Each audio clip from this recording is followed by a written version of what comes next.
Assalamualaikum warahmatullahi wabarakatuh. Perkenalkan nama saya Khiri Damawarni, NIM 201091122054.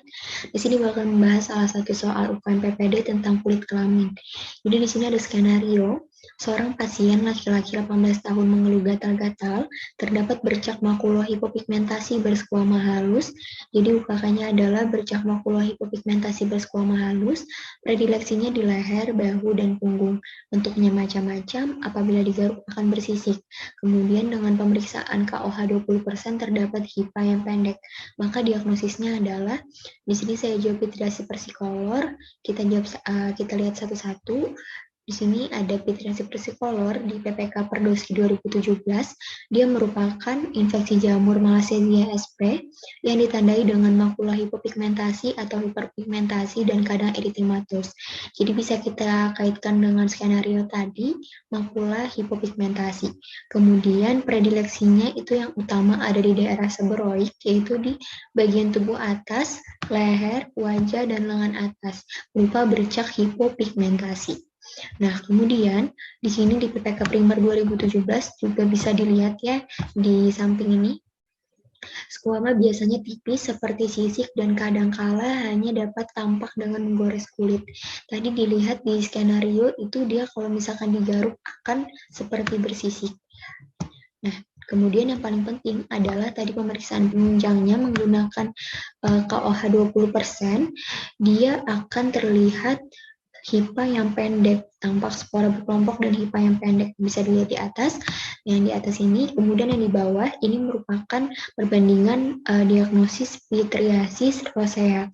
Nah, untuk pitriasis rosea, ketika menggunakan KOH 10-20%, dia akan terlihat HIPA juga, cuman dia double kontur.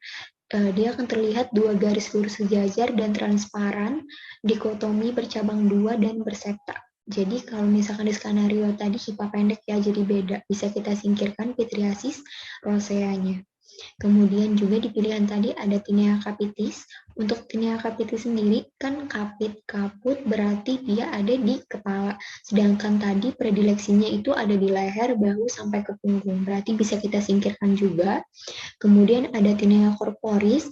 Nah, untuk tinea corporis sendiri dia adalah nanti mengenai kulit rambut halus, keluhan gatal terutama bila berkeringat, dan secara klinis tampak lesi berbatas tegas, polisiklik tapi aktif karena tanda radang, lebih jelas, dan polimorfi yang terdiri atas eritem, skuama, dan kadang papul, dan vesikal di tepi. Dan yang paling penting di sini adalah dia ada central healingnya.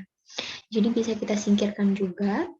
Kemudian untuk pemeriksaan penunjangnya pun, untuk tinea capitis dan corporis ini, ketika menggunakan KOH 20%, dia akan tampak panjang. Sedangkan di skenario tadi dia tampak pendek, jadi bisa kita singkirkan untuk dua pilihan ini.